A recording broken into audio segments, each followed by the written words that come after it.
अच्छा, आज जो है ना हम रिसर्च का सबसे पहले लेक्चर शुरू करते हैं। सबसे पहले तो आपको ये पता होना चाहिए कि रिसर्च है क्या, इसके इंट्रोडक्शन में क्या है, रिसर्च वर्ड जो है वो है क्या। अब आपके माइंड में क्या आता है कि रिसर्च है क्या? तहकीक करना, किसी चीज को दोबारा रिसर्च करना, मतलब दोबारा से सर्च करना, ये कोई उसमें से न्यू फाइंडिंग निकालना। अब जैसे ऑलरेडी जितने भी रिसर्चेस हुई हुई हैं, अगर आप कहते हो कि मैं इस चीज पे रिसर्च करती हूँ, तो उसका मतलब ये है कि जो ऑलरेडी स्टडीज हुई हुई हैं उनको लेके, उनको स्टडी करके, उनकी फाइंडिंग्स देख के फिर आप उसमें कोई इस तरह का इनोवेटिव या न्यू चीज देखें कि ऑलरेडी ये चीजें हुई हुई हैं, अब मैं इसमें इसको मजीद रिफाइन करना चाहती हूँ कि मुझे कोई न्यू चीज मिले, उसको कहते हैं रिसर्च। इसीलिए कहते हैं ना कि जो प्रीवियस 5 ईयर्स तक होते हैं वो रिसर्च रिलायबल होते हैं, जो पहले वाले होते हैं वो नहीं होते। वो इसलिए नहीं होते क्योंकि दिन ब दिन जैसे जैसे एडवांस मीडिया होता जा रहा है, साइंस तरक्की करती जा रही है, तो रिसर्च में भी इस तरह से चेंजेस आती जा रही हैं, न्यू फाइंडिंग्स आती जा रही हैं। तो रिसर्च का मतलब यही होता है कि प्रीवियस नॉलेज को हमने मजीद रिफाइन करना है, एक्सप्लोर करना है उन चीज़ों को। तो आप लोगों का जो रिसर्च सब्जेक्ट है उसमें दो, आपको पता होगा कि दो सब्जेक्ट्स आते हैं। एक आता है नर्सिंग रिसर्च और दूसरा जो है बायोस्टैट है। बायोस्टैट मैडम सोनिया आपको पढ़ाएगी, जो रिसर्च है वो मैं पढ़ाऊंगी। रिसर्च का 80% पेपर एक ही होगा। जो रिसर्च का पोर्शन है वो 80% रिसर्च का है, 20 जो है वो बायोस्टैट का है। समझ आ गई ना? अब जैसे 100 मार्क्स, नहीं, 100 मार्क्स का पेपर होगा, 100 में से जो है वो 80 नंबर आपके होंगे रिसर्च के, 20 जो होंगे वो बायोस्टैट के होंगे। 50% होता है पासिंग मार्क्स। सबसे पहले आप इसके अगर हम ऑब्जेक्टिव्स देखें, इस लेक्चर में हम क्या क्या देखेंगे कि इस लेक्चर में हमने रिसर्च को डिफाइन करना है, डिस्कस करना है नर्स के रोल को, इनलिस्ट करना है नर्सिंग प्रोसेस को, और इम्पोर्टेंस क्या है रिसर्च की, उसके पर्पसेस क्या हैं, उसका हिस्टोरिकल बैकग्राउंड क्या है, फिर मजीद जो है उसकी अप्रोचेस जो मेन यूज होती है वो क्या क्या है। अब वन बाय वन जो है ना हम इसको पढ़ते हैं। सबसे पहले है नर्सिंग रिसर्च का इंट्रोडक्शन। इसमें क्या आता है कि नर्सिंग रिसर्च जो है वो cultural change nurses, nursing research expected to understand and conduct base their professional practice on evidence. मतलब नर्सिंग रिसर्च में होता क्या है, नर्सिंग रिसर्च जो है ना उसमें हम जैसे हमारे कल्चर में चेंजेस आती हैं उसके अकॉर्डिंग हमें चीजें बताता है एज अ एविडेंस बेस्ड पर प्रैक्टिस। अब कल्चरल चेंज का मतलब ये होता है, फॉर एग्जांपल अगर बाहर की किसी भी कंट्री में कोई रिसर्च हुई है पेशेंट्स पे हुई है या हमारी नर्सिंग फील्ड में हुई है, क्या वो हमारे पाकिस्तानी कल्चर में जो है वो इम्प्लीकेबल है कि नहीं है, हम उसको इम्प्लीमेंट नहीं कर सकते बाहर के कल्चर को एज अ मुस्लिम। मतलब जो रिसर्चेस हुई हुई होती है कुछ जो बाहर के मुल्क करते हैं, तो हम वहाँ यहाँ पे इम्प्लीमेंट नहीं कर सकते उन चीज़ों को। अब जैसे कि फॉर एग्जांपल कुछ रिसर्चेस होती हैं, उन्होंने रिसर्चेस की हैं कि जैसे लेबर रूम है, लेबर रूम में अगर हस्बैंड को फीमेल के साथ खड़ा किया जाए तो फीमेल जो है मोर सूदिंग इफेक्ट उसको होगा, उसका जो माइंड है वो रिलैक्स फील करेगा अपने हस्बैंड को देख के, और उसकी डिलीवरी में इजी आसानी होगी, मतलब उसके जो जो डिलीवरी प्रोसेस है वो उसके लिए इजी हो जाएगा, उसको मॉरल सपोर्ट मिलेगी, उसको जो है ना वो उसके खड़े होने से। वहाँ पे जो बाहर के मुल्क है वहाँ पे हस्बैंड को साथ खड़ा करते हैं।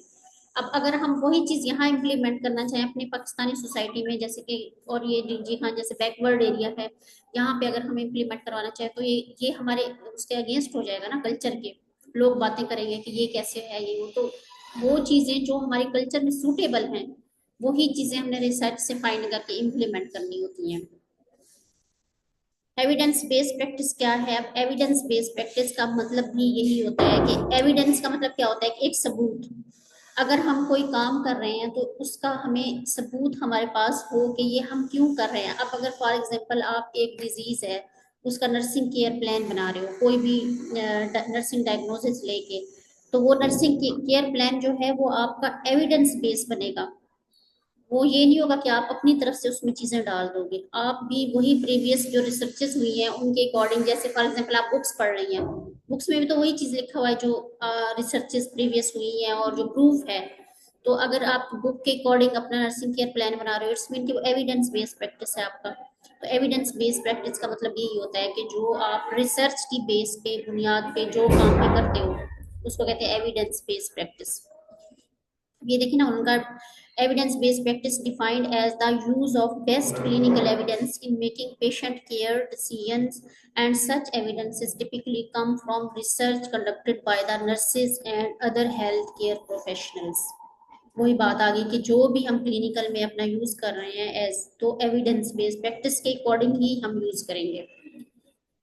अच्छा, अब रिसर्च क्या है? रिसर्च का मतलब वही जो हम ऑलरेडी डिस्कस कर चुके हैं कि दोबारा से सर्च करना, एग्जामिन करना केयरफुली, कोई भी प्रॉब्लम है उसको फिर सॉल्व आउट करना, ये रिसर्च का मतलब है। रिसर्च की डेफिनेशन क्या होगी? It is diligent, careful, systematic inquiry और study that validate and refine existing knowledge and develops new knowledge. मतलब जो एग्जिस्टिंग नॉलेज है उसको रिफाइन करके फिर न्यू नॉलेज, न्यू चीजें इन्वेंट करना। अब ये सिस्टमैटिक इंक्वायरी किस तरह से है? इंक्वायरी का मतलब तो वही सर्च ही है ना, इंक्वायर करना, सर्च करना। सिस्टमैटिक ये है कि स्टेप बाय स्टेप चलता है, जो नर्सिंग प्रोसेस है वो स्टेप बाय स्टेप है। ये नहीं कि आप जो है उन स्टेप्स को उनकी तरतीब जो है या अरेंजमेंट जो है वो कर दो, चेंज कर दो, ऐसे नहीं होता। जो फर्स्ट स्टेप है वो हमें फर्स्ट स्टेप पे ही करना है, फिर सेकंड स्टेप है, फिर थर्ड है, इस तरह से हमें स्टेप वाइज चलना होता है। फिर हम इसको ये भी कह सकते हैं specific process that validates and refine existing knowledge and generate new knowledge that directly and indirectly influence clinical practice. Nursing ये वही उसकी डेफिनेशन ही आ गई हैं नर्सिंग रिसर्च की। अच्छा, अब nursing research, what does research do? Research में क्या करना चाहिए? ठीक है, 7वीं स्लाइड है। Research enables nurses to. अब रिसर्च का जो मतलब है वो नर्सिस को इस काबिल बनाना है कि describe the characteristics of a particular nursing situation about which little is known. 7th slide है। अब रिसर्च का मकसद ये होता है कि नर्सिस में इतनी नॉलेज आ जाए कि जो प्रॉब्लम है या जो काम वो कर रहे हैं उनको वो एविडेंस बेस के मुताबिक उसका सोल्यूशन निकालें। ठीक है ना? जैसे कि उन्होंने एग्जांपल दे दी, नर्सेज वर्क स्ट्रेस, जैसे वर्क स्ट्रेस है उसको कैसे सॉल्व करना है, किस तरह से हमें उसको हैंडल करना है, ये भी हम एविडेंस बेस्ड प्रैक्टिस यूज करेंगे तो ही कर सकते हैं। फिर सेम इसी तरह अगर कोई फिनोमिना है जैसे कि नर्सिंग केयर प्लान है, उसको भी हम एविडेंस बेस्ड प्रैक्टिस यूज करके उसको बेहतर बना सकते हैं। नर्सेज जो है वो इस काबिल हो जाती है कि वो अपना अच्छा सा एक नर्सिंग केयर प्लान बना सकें। नीचे फिर उन्होंने एग्जांपल दी है कि nurses working concept, NPR, nursing peer review, team work. अब पीयर व्यू क्या है? पीयर व्यू का मतलब ये है कि जैसे आपके साथ वाले जो आपके कुलीग्स हैं जो सेम आपके लेवल पे काम कर रहे हैं वो आपके काम को देखें, टीम वर्क करें। नर्सिंग केयर कंसेप्ट्स और साइकेट्रिक, मतलब डिफरेंट साइकेट्रिक उन्होंने इसलिए एग्जांपल में लिखा है कि जैसे डिफरेंट डिसिप्लिन हैं। अब हम नर्सेज है ना, हमारा नर्सिंग जो प्रोफेशन है वो एक अलग प्रोफेशन है।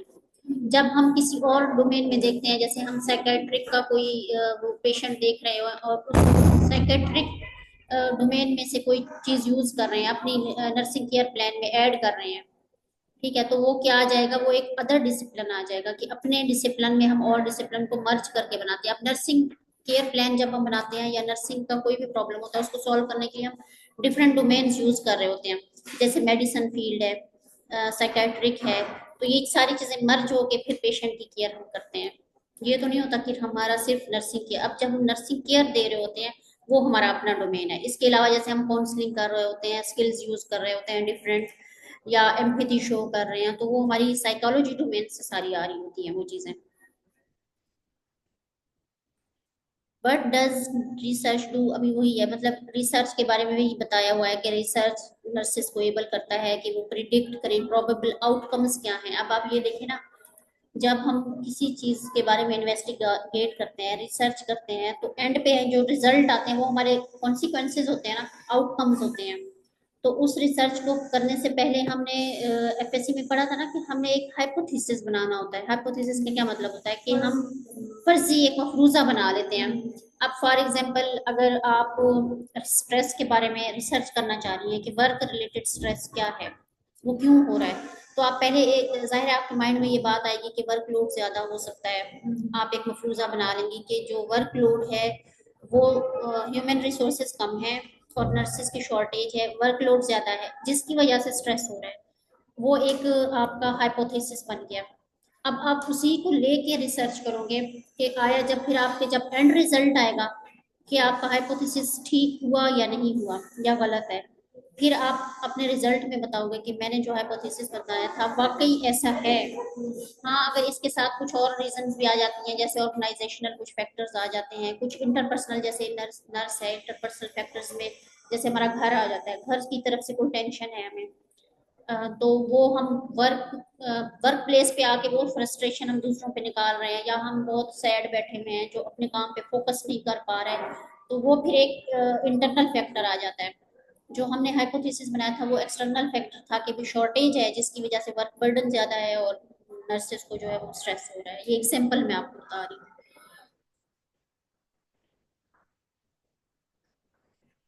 फिर उन्होंने कहा कि प्रिडिक्ट द वही प्रिडिक्ट करना प्रोबेबल, जो भी रिसर्च कर रहे हैं उनको प्रिडिक्ट करना कॉन्सिक्वेंसेस हमारी क्या होंगी। जैसे उन्होंने एग्जांपल फिर दी कि ओरल केयर, लेमन साल्ट, क्लोरोहाइड्रोक्सीन। ये इतनी ज्यादा मुश्किल अगर आपको नहीं भी याद हो रही ना एग्जांपल्स, तो एग्जांपल आप खुद से भी लिख सकते हो, जैसे मैंने आपको स्ट्रेस की एग्जांपल दे दी है। Muscle dystrophy prevented control by active passive exercises, ये उन्होंने जो हमने प्रिडिक्ट की वही कॉन्सिक्वेंसेस बता रहे हैं कि ये रिजल्ट्स इनके ये आ सकते हैं। Initiate with a fair degree of confidence activities that will achieve desired client behaviour, make good और बेटर क्लाइंट बिहेवियर, कि किस तरह से हम क्लाइंट का बिहेवियर अच्छा और बुरा बना सकते हैं। ये वो सारी प्रिडिक्शंस है, मतलब नर्स जो रिसर्च पढ़ती है ना वो इस काबिल हो जाती है कि इन सब चीजों को वो डील कर सके। अब रिसर्च की जरूरत क्यों पड़ती है, उसका पर्पस क्या है? Continuous growth of nursing profession की वजह से जरूरत पड़ सकती है। Helps nursing to achieve its own professional identity, help to identify the boundaries of nursing, कि हमारी बाउंड्रीज क्या हैं, to define the parameters of nursing for cost containment practices. अब ये देखिए ना, आप जब हम जनरल नर्सिंग करके आए हैं, डिप्लोमा नर्सिंग करके आए हैं, तो हमें इतनी बातों का नहीं पता था। अब जैसे जैसे हम अपनी स्टडी एडवांस करते जा रहे हैं तो हमें अपनी नर्सिंग डोमेन का पता चलता जा रहा है कि ये हमारा नर्सिंग डोमेन है और ये नहीं है। बाउंड्रीज का मतलब यही होता है कि अपनी बाउंड्रीज अपने डोमेन में रहते हुए काम करना। जब हम रिसर्च करेंगे, रिसर्च से भी यही होता है ना कि नॉलेज इनहेंस होता है, न्यू चीज़ें हमें पता चलती जाती हैं। तो ये वही बता रहे हैं कि नर्सिस को ये फायदा होगा। Role of nurse in research practitioner at various level of education. अब डिफरेंट एजुकेशन लेवल होते हैं ना, जैसे हमारी डिप्लोमा नर्सिंग है, बीएसएन डिग्री है, एमएसएन लेवल है, पीएचडी लेवल है, उनमें नर्सिस का क्या रोल होता है रिसर्च का, कि उन्होंने क्या क्या करना होता है। अगर हम बीएसएन डिग्री लेवल पे देखें तो क्या है, critiquing and synthesizing research findings from nursing profession and other discipline for use practice। अब क्रिटिक क्या होता है? क्रिटिक का मतलब ये होता है कि आप कोई भी रिसर्च पढ़ो, उस स्टडी में से स्ट्रेंथ और उसकी वीकनेसेस निकालो। जैसे मैंने कोई एक रिसर्च की है, अब मेरी जो रिसर्च आर्टिकल है वो आप पढ़ोगी, फिर आप उसमें से गैप निकालोगी, जो आप कहोगी कि ये इसमें फॉल्ट्स हैं, ये चीजें कवर नहीं हुई हुई, वो उसकी वीकनेस हो गई, और ये इसके बेनिफिट हैं कि ये आगे जाके हमें ये बेनिफिट देगा, ये उसकी वो उसकी स्ट्रेंथ हो जाएंगी। इस वर्ड को हम क्या कहेंगे? क्रिटिक। अब बीएसएन नर्स का क्या काम होता है कि वो क्रिटिक करे और सिंथेसाइज करे रिसर्च फाइंडिंग को। ऑलरेडी जो रिसर्चेस नर्सिंग प्रोफेशन में हुई हुई हैं उन रिसर्चेस को पढ़े, उनकी जो क्रिटिक है उनके स्ट्रेंथ्स निकाले, उनकी वीकनेसेस निकाले, और फिर न्यू चीज जो है वो सिंथेसाइज कर ले और फाइंडिंग्स निकाले। सेकंड पॉइंट में उनका provide valuable assistance in identifying research problem and collecting data for study. मतलब कि जो प्रॉब्लम कोई आपने फाइंड आउट कर लिया अपने नर्सिंग प्रोफेशन में कि ये मसला है, ये प्रॉब्लम है, उसके बारे में फिर आपने मजीद जानना है, डाटा कलेक्ट करना है, ये भी बीएसएन नर्स की जिम्मेदारी है। मतलब इतना आपको रिसर्च में आना चाहिए, कॉम्पिटेंसी होनी चाहिए कि आप क्रिटिक भी कर सको और मसलों को हल करने के लिए उनका सोल्यूशन भी निकाल सको। समझ आ रही है ना? फिर आ गया मास्टर डिग्री। नेक्स्ट स्लाइड पे देखें 11वें पे। मास्टर डिग्री का क्या काम होता है? एमएसएन लेवल पे क्या करना होता है? To lead health care teams making essential change in nursing practice, healthcare system based on research, conduct investigations, initial studies in collaboration with other investigators, facilitate research and provide consultation. अब एक MSN nurse का क्या काम है, क्या role है research में? अब उसका रोल ये है कि अब जैसे मैं एमएसएन करके आई हूँ, मेरी जो टीम है जैसे क्लिनिकल साइड पे, तो मैं उनको लीड करूँ, उनको मैं गाइड करूँ कि इस किस तरह से आपने एविडेंस बेस्ड प्रैक्टिस को यूज करना है अपनी क्लिनिकल प्रैक्टिस में। ऐसे होता है ना, अब जैसे हमारे नर्सिंग उसमें नर्सिंग केयर प्लान का कोई रिवाज नहीं है। अगर मैं कहती हूँ कि आप जो है एक पेशेंट है उसका नर्सिंग डायग्नोसिस बनाएं जो प्रायोरिटी पे है, और उस प्रायोरिटी वाले नर्सिंग डायग्नोसिस का एक नर्सिंग केयर प्लान बनाएं। अब देखें, तो इसका मतलब यही है ना कि मैंने इन्हेंस किया रिसर्च को। कैसे मैंने इनहेंस किया? जब आप नर्सिंग डायग्नोसिस बनाते हो तो आप अकॉर्डिंग टू नेंडा बनाते हो ना, जो नर्सिंग एसोसिएशन है, नॉर्थ अमेरिकन नर्सिंग एसोसिएशन, जो डायग्नोसिस बनते हैं नेंडा के अकॉर्डिंग, उसके अकॉर्डिंग आपने डायग्नोस बनानी है। तो वो भी तो एक प्रूव्ड चीज है ना, उसकी ऑलरेडी जो है एविडेंस बेस्ड प्रैक्टिस में वो यूज हो रहा है। आप उसके अकॉर्डिंग डायग्नोस बनाओगे, फिर उसके अकॉर्डिंग नर्सिंग केयर प्लान बनाओगे। केयर प्लान भी तो जाहिर है आप अपने जो आपने पढ़ा है, जो स्टैंडर्ड है, उसके अकॉर्डिंग बनाओगे। तो इसका मतलब क्या है, मैं प्रमोट कर रही हूँ ना कि रिसर्च को, कि मैं प्रैक्टिस में लेके आऊँ रिसर्च को। और सेम इसी तरह जैसे मैं एमएसएन हूँ, अगर फॉर एग्जांपल की कोई रिसर्च कर रहा है, मैं उसको सुपरवाइज करती हूँ, तो वो भी एक फैसिलिटेशन हो गई, कंसल्टेशन हो गई। तो ये रोल जो है वो एमएसएन लेवल पे है। फिर डॉक्टरेट जो डिग्री है उस लेवल पे क्या रिसर्च में क्या काम होता है, एक नर्स की रिस्पॉन्सिबिलिटी क्या होती है? अब इसमें क्या होता है कि नर्सिंग नॉलेज को जनरेट करना है एक सिलेक्टेड एरिया में। नर्सिंग नॉलेज, न्यू नॉलेज को जनरेट करना है, जो डॉक्टरेट लेवल है, पीएचडी लेवल पे जो रिसर्च होती है। Extend scientific basis, develop methods to measure nursing phenomena, यानी कि जो नर्सिंग फील्ड है उसमें जो फिनोमिना, फिनोमिना का मतलब क्या होता है? इवेंट्स, जो भी काम हो रहे हैं उनको हम किस तरह से मेजर कर सकते हैं। नेक्स्ट पे आ गया है कि पोस्ट डॉक्टरेट लेवल पे क्या काम होता है एक नर्स का।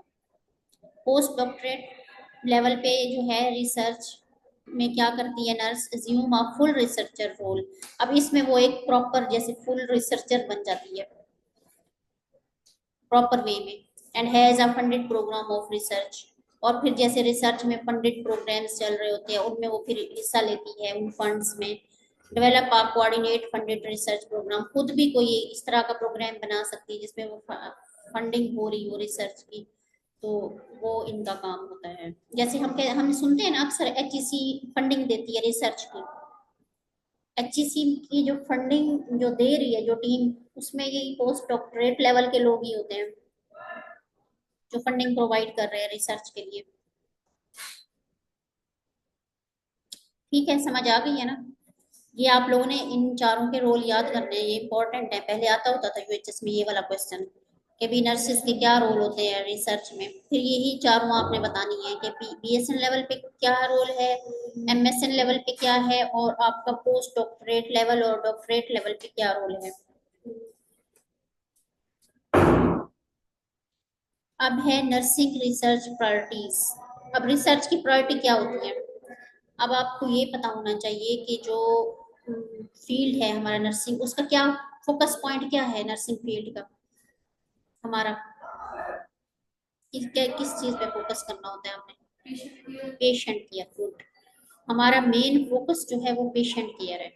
चाहे हम जिस लेवल पे भी चले जाएं, चाहे हम पीएचडी लेवल पे भी चले जाएं, अगर आपसे क्वेश्चन होता है कि आपका आपने क्यों एमएसएन किया या क्यों पीएचडी की, ठीक है, तो हमारा मेन फोकस पेशेंट ही है। हमने ये आंसर करना है कि हम इसलिए ताकि पेशेंट की केयर इम्प्रूव कर सकें हम। हाँ, हमने ये नहीं कहना कि मैं मेरा इंटरेस्ट था या मैं कहती थी कि मैं क्लिनिकल क्लिनिकल से हट के मैं स्टडी की तरफ आ जाऊं, मैंने इसलिए किया, तो फिर हमें वो फेल कर देगा आगे से। हमारा जो फोकस है वो पेशेंट है। जिस लेवल पे भी आप चाहें और आपसे ये क्वेश्चनिंग हो कि हमारा आपने क्यों ये किया या आपका फोकस क्या है, तो आपने कहना है हमारा पेशेंट केयर है।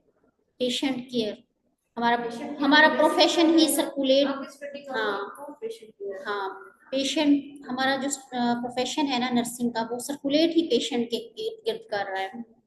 हमारा जो बेस है वो है ही पेशेंट। तो फिर पेशेंट प्रोफेशन जो है वो नर्सिंग प्रैक्टिस आउटकम्स जो है हमारी इम्प्रूव हो, ताकि पेशेंट केयर प्रॉपर हो, इसलिए हम रिसर्च करते हैं। Importance of research in nursing. अब नर्सिंग में क्या है, evidence based practice increase the need और इम्पोर्टेंस फॉर नर्सिंग रिसर्च। ये वही बातें जो डिस्कस हो चुकी हैं। एविडेंस बेस्ड प्रैक्टिस, ये जो EBP लिखा हुआ है ना, एविडेंस बेस्ड प्रैक्टिस है। Demands high quality rigorous strict nursing research. Rigorous का मतलब क्या होता है, रिगरस का मतलब ये होता है कि जो बिल्कुल सही हो, बिल्कुल स्ट्रॉन्ग रिसर्च हो, जिसकी फाइंडिंग्स बहुत अच्छी हो, जिनको हम अपने प्रैक्टिस में अप्लाई कर सकें। Evidence based practice indicates clinical appropriate cost effective and result in positive outcome for patient। अब cost effective का मतलब क्या होता है, कॉस्ट इफेक्टिव का मतलब ये होता है कि इस तरह के प्रोसीजर्स या इस तरह की केयर जिसमें ज्यादा कॉस्ट भी ना लगे। कॉस्ट इफेक्टिव का मतलब ये होता है कि कॉस्ट भी ज्यादा ना लगे लेकिन वो इफेक्टिव ज्यादा हो। इफेक्टिव ज्यादा हो कम कॉस्ट में, तो वो होता है कॉस्ट इफेक्टिव।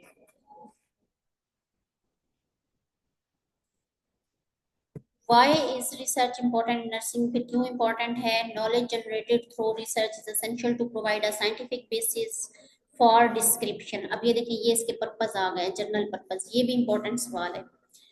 अब इसके इस वे में भी सवाल आ सकता है कि रिसर्च क्यों इंपॉर्टेंट है नर्सिंग में, उसमें भी आप लिख सकते हो। और उसके जो जनरल पर्पस के वे में भी आ सकता है कि write down the purposes of research या general purposes of the research. तो ये चीजें ये आपने लिखनी है कि जो है ना, डिस्क्रिप्शन, एक्सप्लेनेशन, और अगले स्लाइड पे आ जाएं, प्रिडिक्शन एंड कंट्रोल। ये चार चीजें क्या हैं, आपकी रिसर्च के पर्पस हैं। ये भी आप नोट कर लेंगे, ये भी इम्पोर्टेंट सवाल है आपका इस वाले इंट्रोडक्शन वाले चैप्टर में। अब डिस्क्रिप्शन में क्या होता है, डिस्क्रिप्शन का मतलब क्या होता है बुशरा? बयान करना, ठीक है, गुड। अब डिस्क्रिप्शन का मतलब ये होता है कि जो भी चीज आपने जैसे देखी या जैसे भी की, वो सेम वैसे आके डिस्क्राइब कर दो आप। कोई भी फिनोमिना, अब जैसे आप अगर डेटा ले रही हो किसी पेशेंट का कि इस डिजीज के इतने अब सिंपल इसकी एग्जांपल हम डेली रिपोर्ट की कर लेते हैं। डेली रिपोर्ट हम बनाते हैं ना, उसमें हम कहते हैं कि इतने फीमेल थे, इतने मेल थे, और इतने न्यू एडमिशन आए थे, इतने डिस्चार्ज थे, इतने लामा थे। जो चीज एक्चुअली है वही हमने परसेंटेज में या नंबर में आके डिस्क्राइब कर दी। ठीक हो गया, वो डिस्क्रिप्शन हो गई। एक्सप्लेनेशन क्या है, explain the existing knowledge in relation to effect and outcome. अब बुशरा आपने पीड्स में ड्यूटी की है, आपको पता होगा। एग्जाम्पल मैंने अब डेली रिपोर्ट से स्टार्ट किया, तो इसी को ही कंटिन्यू कर लेते हैं। अब वो तो हमने डेली रिपोर्ट ली, डिस्क्राइब कर दिया। अब डेली बेसिस पे जैसे डॉक्टर ऑडिट करते हैं, और ऑडिट में उनके क्या होता है, उनमें उनमें यही चीजें होती हैं। जैसे फॉर एग्जांपल 10 पेशेंट न्यू आए हैं, उनमें से 3 या 4 एक्सपायरीज हुई हैं, तो फिर डॉक्टर पूछते हैं कि भी क्यों हुई है ये एक्सपायरी, किसकी निग्लिजेंसी थी, किस काज से आए थे, और PGR ने कब अटेंड किए, रिसीव्ड एक्सपायर थे या बाद में हुए, या बाद में हुए तो कितने घंटे बाद उनको हुए, उनको क्या ट्रीटमेंट चली। तो वो क्या है, वो एक्सप्लेन, PGR फिर एक्सप्लेन करता है उस चीज को कि ये डेथ इतना क्रिटिकल सीरियस में ये पेशेंट आया था, हमने इसको ये मेडिसिन चलाई थी, यूँ हुआ था। मतलब सारा उसने जो है वो एक्सप्लेन कर देता है उसको लॉजिकल वे में।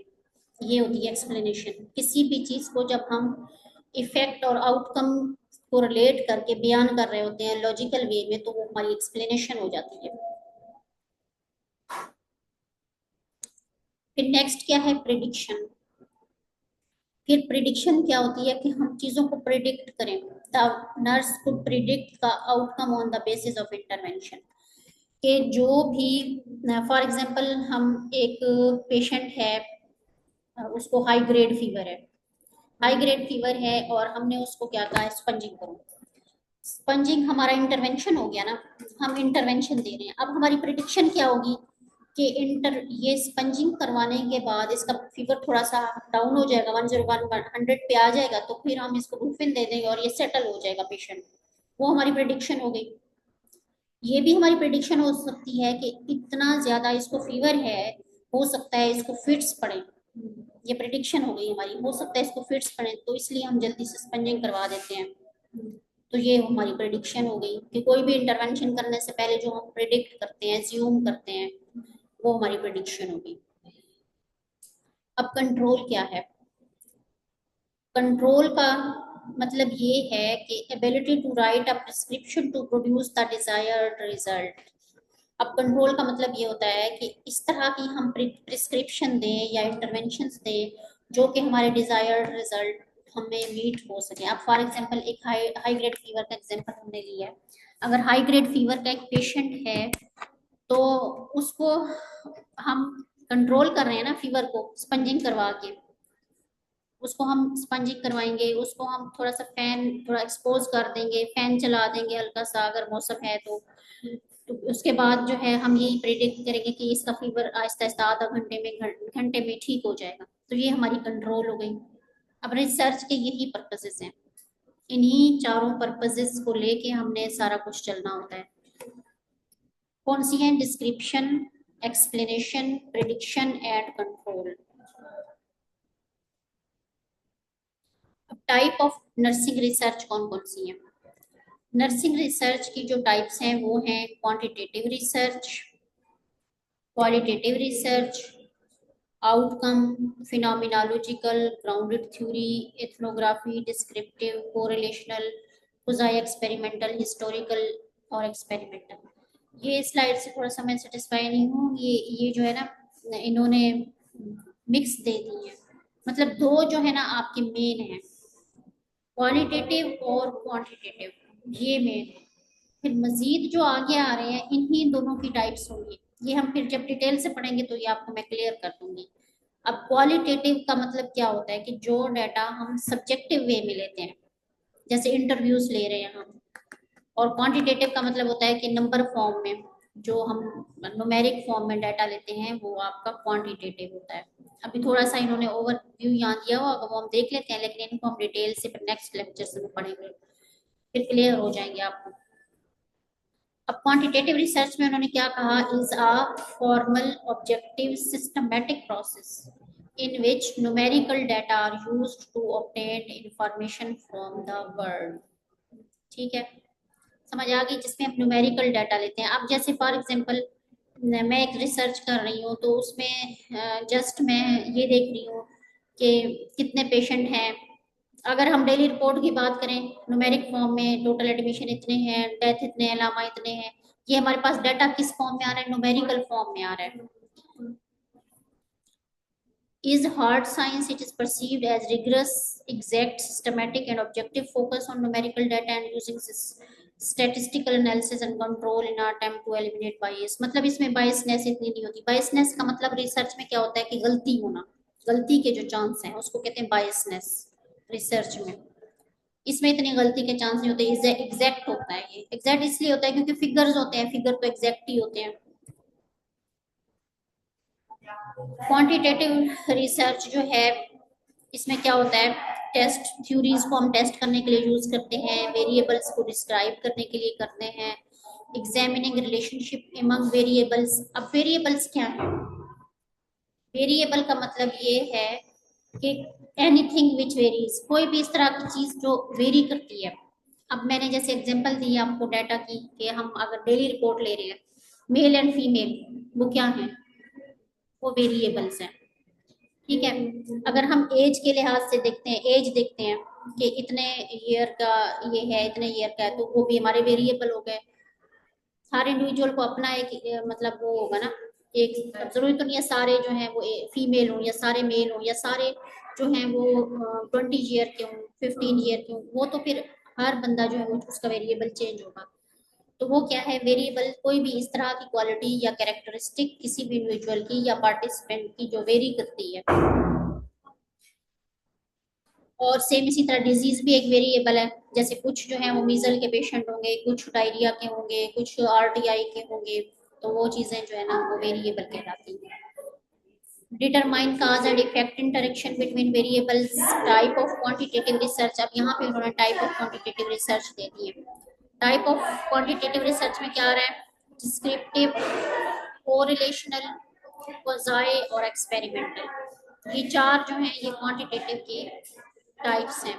ये वाला क्वेश्चन भी आपका इम्पोर्टेंट है, अक्सर आता है कि रिसर्च को आप क्लासीफाई कैसे करते हो। क्लासीफाई कैसे करेंगे? मेन दो हैं, क्वांटिटेटिव और क्वालिटेटिव। फिर मजीद क्वांटिटेटिव की ये टाइप्स लिखोगे, डिस्क्रिप्टिव, कोरिलेशनल, क्वाज़ाई एक्सपेरिमेंटल और एक्सपेरिमेंटल।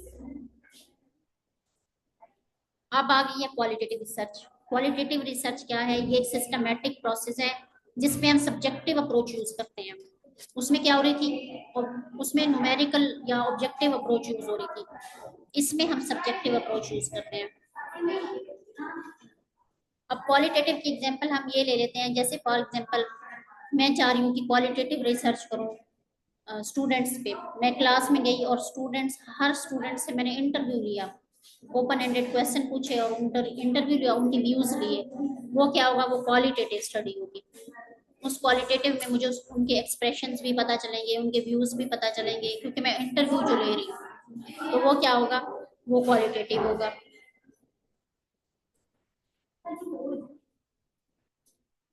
अब ये देखिए नीचे उन्होंने लिखा हुआ है, mode of systematic inquiry concern with understanding human beings and the nature of their transaction proceeding with themselves and with their surrounding. मतलब इससे हमें उनके नेचर का भी पता चलेगा, वो उनकी जो इन्वायरमेंट है, उनके सराउंडिंग्स हैं, उनके इन्वायरमेंट से क्या रिलेशन है, ये चीजें भी हमें पता चलेंगी। Qualitative research is often described as holistic, that is concerned with humans and their environment in all their complexities. It is live and as it is defined by the actors themselves. मतलब live, जैसे मैं कह रही हूँ interview अगर हम लेते हैं, हमें किसी बंदे के बारे में पता चलता है तो वो लाइव ही होता है। अब टाइप्स कौन कौन सी आती हैं क्वालिटेटिव में? क्वालिटेटिव की जो टाइप है वो फिनोमिनोलॉजिकल है, ग्राउंडेड थ्योरी है, इथनोग्राफिक है और हिस्टोरिकल है। ये चार टाइप्स जो हैं वो क्वालिटेटिव रिसर्च की है। आप जस्ट आप नाम याद कर लें, जब हम नेक्स्ट लेक्चर लेंगे तो इनको मैं डिटेल से पढ़ाऊंगी आप लोगों को। क्वालिटेटिव में कौन कौन से आ रहे हैं? फिनोमिनोलॉजिकल, ग्राउंडेड, इथनोग्राफिक और हिस्टोरिकल। अब आउटकम रिसर्च क्या है? आउटकम रिसर्च नाम से ही जाहिर है, जो एंड प्रोडक्ट होता है, जो कॉन्सिक्वेंसेस होते हैं, उनको हम आउटकम रिसर्च कहते हैं। It focus on examining the end result. जहाँ पे हम एंड रिजल्ट को फोकस करते हैं, आउटकम्स पे फोकस करते हैं, वो रिसर्च आउटकम रिसर्च कहलाती है। 4 essential areas required for this reason. आप वो कहते हैं कि 4 essential एरियाज जो हैं वो इस आउटकम रिसर्च के लिए चाहिए होती हैं। कौन कौन से? The patients response to medical और नर्सिंग इंटरवेंशन, के पेशेंट जो हम इंटरवेंशन दे रहे हैं या ट्रीटमेंट दे रहे हैं तो पेशेंट का क्या रिस्पॉन्स होगा। Functional maintenance, improvement of physical functioning of for the patient. मतलब हम नर्सिंग इंटरवेंशन इसलिए देते हैं ना कि पेशेंट की हेल्थ जो है वो मेंटेन रहे, इम्प्रूव करे उसकी सिचुएशन। ये भी आउटकम रिसर्च में उसका मकसद है। Financial outcome achieve with the provision of health care services. Financial outcome भी अचीव होती है इससे, जब हम हेल्थ केयर सर्विसेज प्रोवाइड कर रहे होते हैं। फिनेंशियल आउटकम कैसे होते हैं? कि जैसे अगर फॉर एग्जांपल एक पेशेंट सिक है, वो बीमार हो गया है, जाहिर है वो कमाने वाला तो वही एक ही बंदा होगा, तो फिर इस तरह जब उसकी हेल्थ इंप्रूव होगी तो हम उसको फाइनेंशियल उसका आउटकम इंप्रूव हो जाएगा, वो कमाने के लायक हो जाएगा। Patient satisfaction with the health outcomes care received and health care providers. Patient की सेटिस्फेक्शन होगी, जैसे उसको हेल्थ केयर मिल रही होगी, उसकी ट्रीटमेंट चल रही होगी, तो पेशेंट सेटिस्फाई होगा। ये आउटकम रिसर्च में ये 4 चीजें आती हैं। ये आप लोगों का आज का लेक्चर था, first lecture, introduction to nursing research. तो आप